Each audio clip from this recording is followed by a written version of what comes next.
राम राम दोस्तों, मेरे YouTube channel पर आपका स्वागत है। मैं आज आपके लिए एक कहानी लेकर आया हूँ। चलो कहानी शुरू करते हैं। एक राजा को अपनी प्रजा की देखरेख करनी होती है, लेकिन अगर राजा अभिमानी और कर वसूली करने वाला और अपने शौक में ही डूबा हो तो प्रजा को बहुत दुख झेलना पड़ता है। एक छोटे से राज्य का राजा बड़ा अभिमानी था। गाँव में किसानों की हालत बहुत खराब थी। कई सालों से पर्याप्त बारिश नहीं हो रही थी, जिस कारण फसल अच्छी नहीं हो पाई। लेकिन फिर भी वह अपनी प्रजा की तरफ बिल्कुल भी ध्यान नहीं दे रहा था। वह अपनी ही मस्ती में मस्त रहता था। गांव के गरीब किसान बहुत परेशान थे। उनके पास ना खेती करने के लिए पर्याप्त धन नहीं था, बीज और दूसरी अवस्था करने के लिए भी उन्हें बहुत परेशानी हो रही थी। वो इस बात से परेशान थे कि अगर यही हाल चलता रहा तो एक दिन आएगा जब उनके मवेशी बैल और गाय वो भी नहीं रहेंगे। इसकी सूचना राजा को भी थी, लेकिन राजा है अपने दरबार में ही रहता था। तरह तरह के खेल नाटक का आयोजन भी करता था। अपनी शौक की चीजों में वह धन को उड़ाता था। राजा को खूबसूरत अनाखी वस्तुओं को एकत्रित करने का शौक था, लेकिन उसने राज्य की ओर ध्यान नहीं दिया। कई बार राज्य के जो गरीब किसान थे राजा के दरबार में गुहार लगाने गए थे। उन्हें सिर्फ दिलासा देकर वापस लौटा दिया जाता था। कर माफी के लिए भी कई बार राजा से आगे गुहार लगाई गई, लेकिन राजा के कानों में जू तक नहीं रेंगी। गांव में एक बुजुर्ग थे। उनका कहना था कि वह ऐसे किसी एक व्यक्ति को जानते हैं जो कि बहुत समझदार और चतुर है, जो किसी तरह से राजा को समझाने में गांव की सहायता कर सकता है।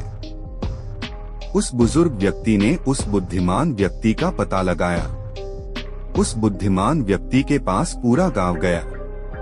बुजुर्ग ने अपनी सारी आप बीती और गांव की सारी परेशानी को उस चतुर आदमी के सामने रखा और कहा कि आप किसी तरह से हमारी मदद कर सकते हैं।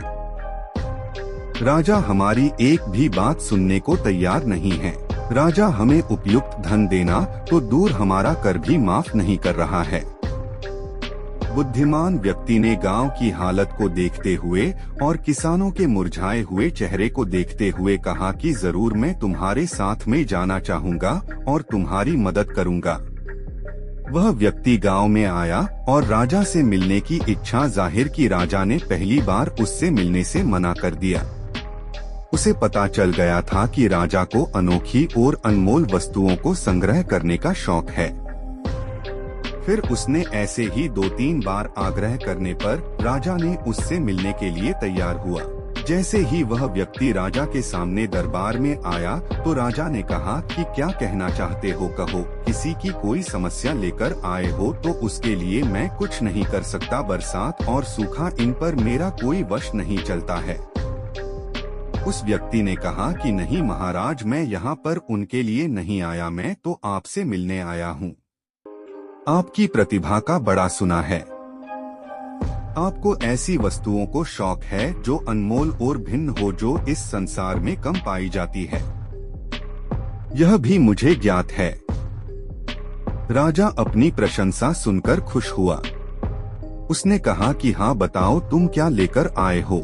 उस बुद्धिमान व्यक्ति ने कहा कि मेरे पास एक ऐसी कला है जिससे मैं एक ऐसी वस्तु का निर्माण कर सकता हूँ जो दिखने में न सिर्फ खूबसूरत होगी बल्कि अनमोल भी होगी।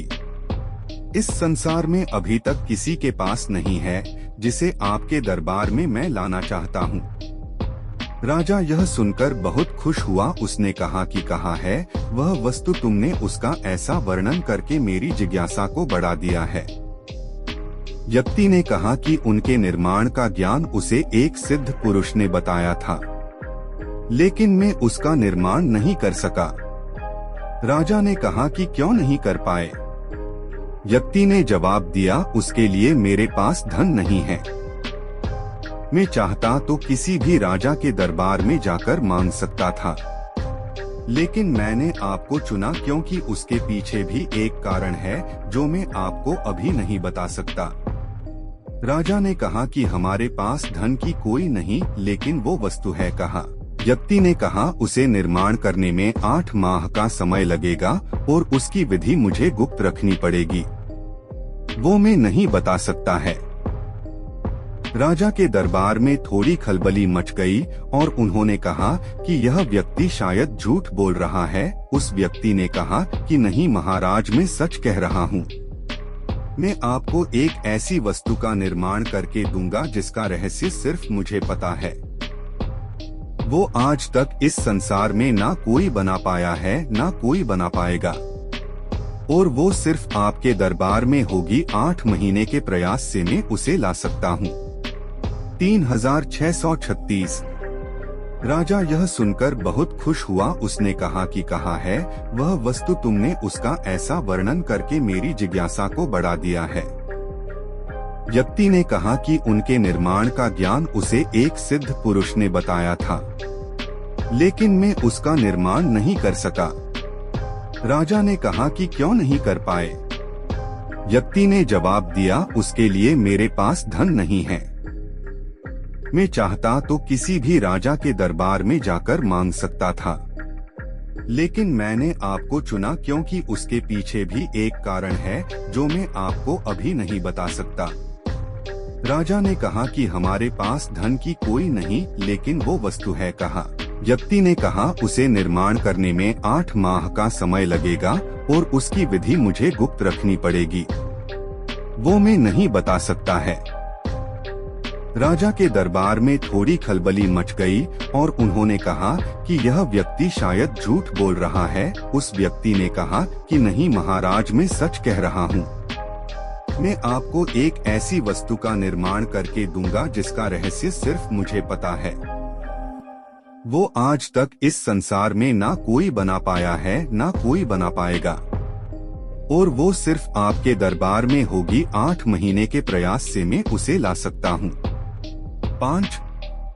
दरबार में उपस्थित मंत्री गण क्रोधित होकर बोले कि क्यों व्यर्थ की बात करके हमें मूर्ख बना रहे हो? तुम ठग हो। सभी के विरोध के बाद में व्यक्ति चुपचाप उनकी बातें सुनता रहा और मंद मंद मुस्कुराता रहा। उसकी मुस्कान और आत्मविश्वास को राजा देख रहा था। वो बिल्कुल भी भयभीत नहीं था। राजा ने कहा कि ठीक है, तुम्हें जितना धन चाहिए तुम लेकर जा सकते हो, लेकिन अगर 8 महीने के बाद वो वस्तु नहीं मिली या तुमने राज्य छोड़ने का प्रयास किया तो तुम्हें मृत्यु दंड दिया जाएगा। उस व्यक्ति ने कहा कि जो आप मुझे दंड देना चाहे वो मुझे स्वीकार होगा, लेकिन अगर वस्तु आपको पसंद आई तो आप मुझे मुंह मांगा उपहार देंगे। राजा ने उसकी शर्त को मान लिया और आदेश दिया कि उसे जब जितना धन और दूसरी सामग्री चाहिए दे दी जाए। बस वो व्यक्ति हर 10 से 15 दिन में मुंह मांगा धन राज दरबार से ले जाने लगा। दिन बीतते गए। राजा के मंत्रीगण और खुद राजा को चिंता जरूर हो रही थी, क्योंकि वो बहुत अधिक धन लेकर जाने लगा था, लेकिन राजा अब मना भी नहीं कर सकता था। व्यक्ति उस धन को गांव में वितरित करता था। अब 8वां महीना आने वाला ही था। 15 दिन शेष बचे थे। तब वो राजा के दरबार में उपस्थित हुआ और उसने राजा से अकेले मिलने को कहा।